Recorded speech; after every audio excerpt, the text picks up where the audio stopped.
Muy buenos días. El día de hoy estamos de fiesta. Es una solemnidad. Estamos celebrando la Inmaculada Concepción de la Santísima Virgen María. Pero vámonos despacio, no trates de correr. Es una gran fiesta y este dogma, aunque ciertamente fue promulgado de una manera solemne en el año 1800, ya los primeros cristianos lo celebraban. Incluso en las iglesias del Oriente, en el siglo VIII, ya se celebraba esta fiesta con mucha solemnidad. No porque haya sido reconocido prácticamente hace algunos años, no quiere decir que antes no se creyera. Más bien, cuando la iglesia tiene que afirmar algo con solemnidad, es porque empieza a haber problemas. Pero en el principio, al principio a los cristianos no les costaba ni un problema el creer y profesar que María era la Madre de Dios, y de ahí se desprenden todos los dogmas marianos. Yo pienso y creo que los dogmas marianos, más que centrarse en María, en realidad están apuntando a Jesús, porque todo tiene su explicación en Jesús. Si nosotros creemos que Jesús es Dios, entonces no vamos a tener miedo al afirmar que María es Madre de Dios, de Jesús. Hace poco me topé con una persona que me estaba haciendo algunas preguntas y la verdad hasta ternura me da.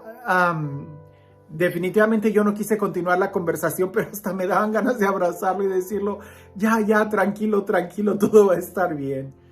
Esta persona se enojaba mucho y decía, es que ¿por qué dicen que María es la mamá de Dios? ¿No se dan cuenta que si María es la mamá de Dios, entonces es la abuelita de Jesús? Y yo le decía, a ver, ¿cómo sacas de que María es la abuelita de Jesús?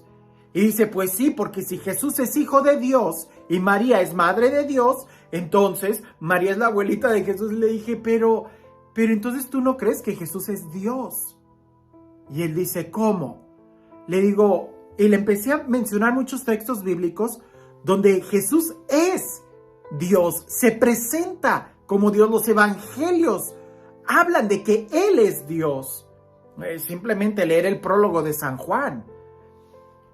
Y él decía, pues es que no me convence, o sea, sí, Jesús es Dios. Y le digo, muy bien, ¿y María es madre de Jesús? Sí, pero de Jesús, no de Dios. Yo de ahí no lo podía sacar.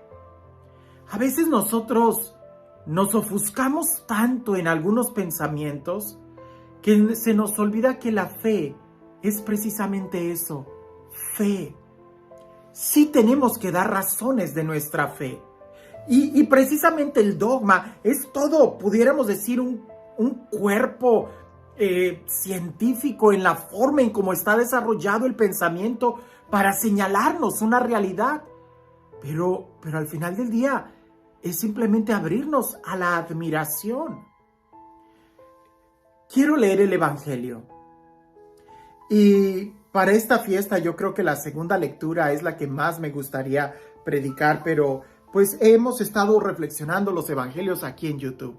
Ojalá que tú pudieras ir a misa y escuchar y prestar más atención a lo que te van a decir de este dogma precioso de la Inmaculada Concepción de María.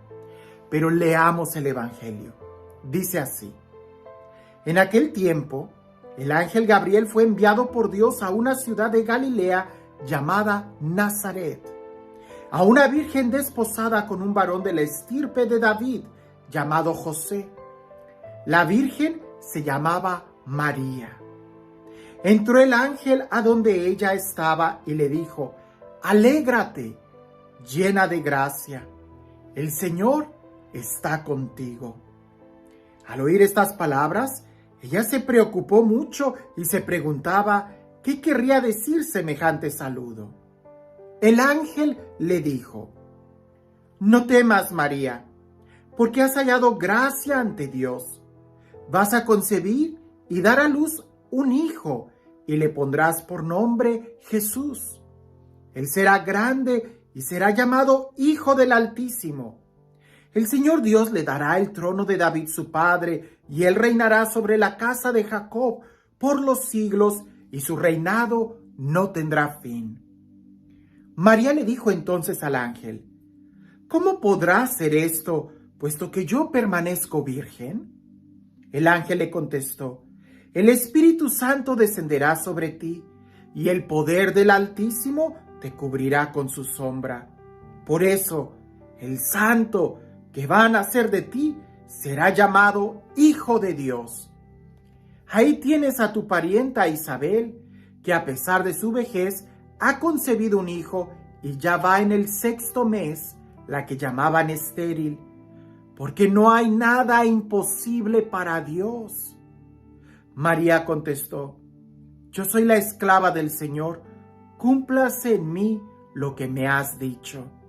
Y el ángel se retiró de su presencia. En este texto podemos ver muchas frases que nos deben de iluminar. Y no se trata solamente de hacer un examen, de sintáctico del texto bíblico. No, la fe va más allá, es una experiencia.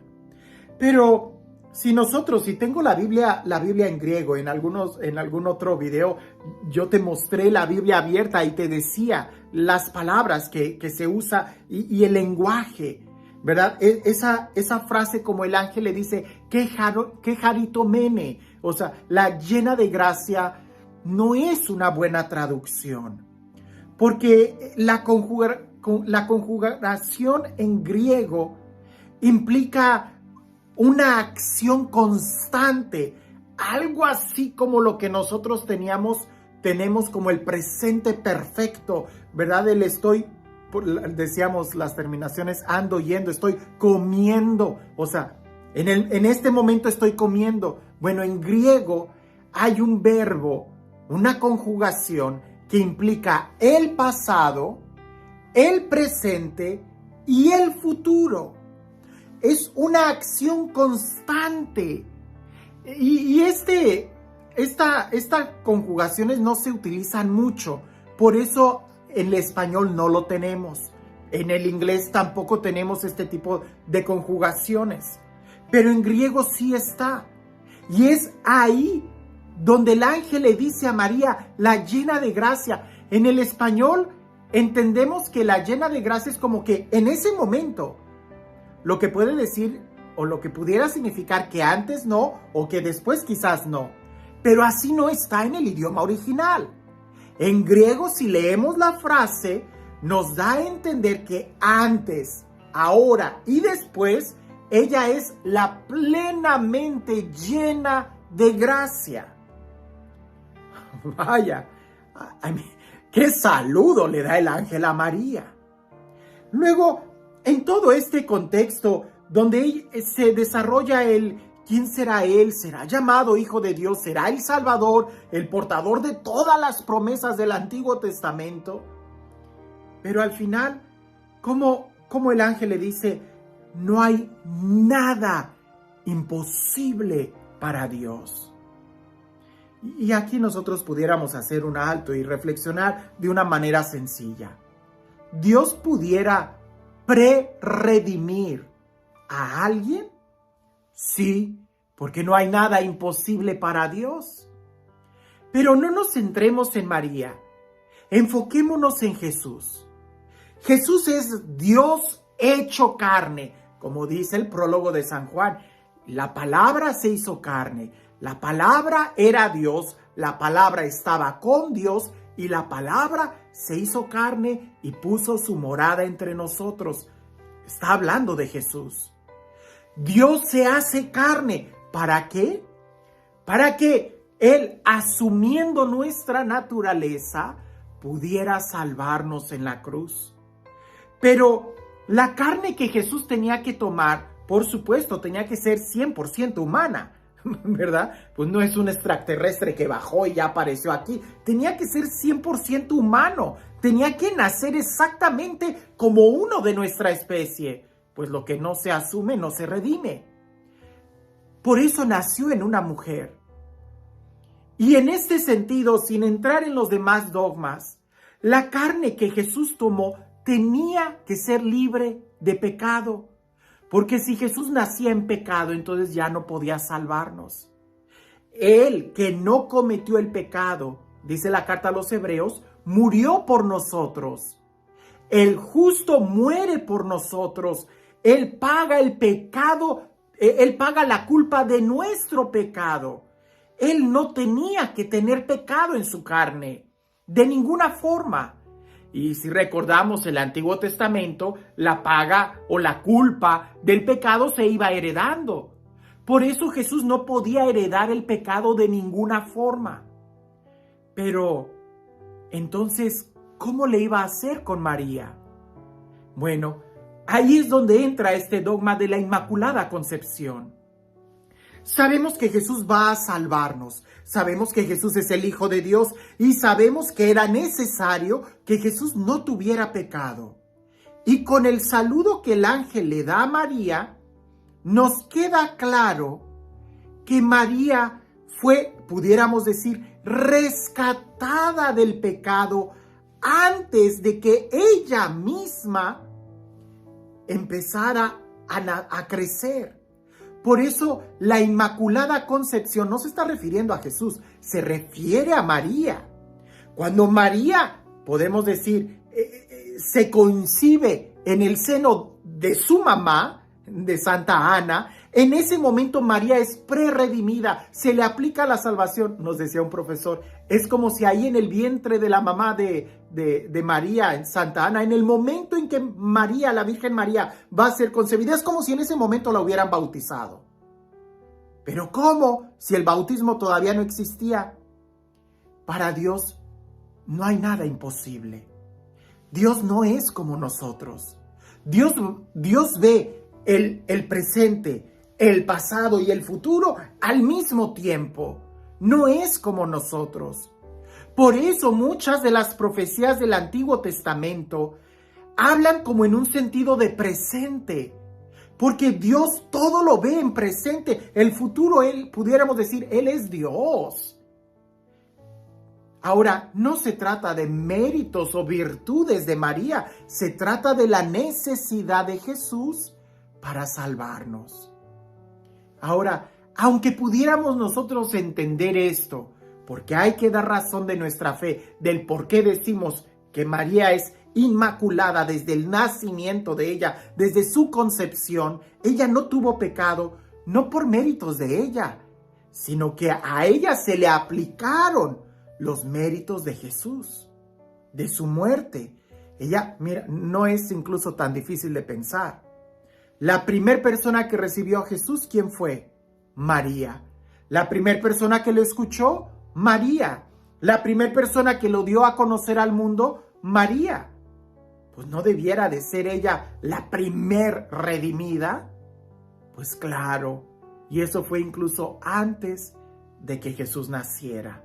No por méritos de María, sino por los méritos de Jesús que se le aplican a María para que Jesús pudiera asumir una naturaleza completamente humana, excepto en el pecado. Y estos son textos bíblicos. Así que si alguien me sale con algo así como que, pues María es la abuelita de Jesús. No, mi hijo, lee la Biblia, en serio, sin prejuicios. Y el dogma es para abrirnos más y contemplar la belleza de un Dios que nos ama y que todo le es posible. Contemplar la imagen de María es contemplar lo que un día tú y yo podemos llegar a ser por los méritos de Jesús, si nosotros somos capaces de responderle como María respondió. He aquí el esclavo, he aquí la esclava del Señor, que se cumpla en mí según tu palabra. Y este Dios, el Dios del amor, el Dios de la vida, el Dios que hace nuevas todas las cosas, que sea Él el Dios que nada le es imposible, que nos bendiga en el nombre del Padre, del Hijo y del Espíritu Santo. A veces somos muy flojitos para pensar.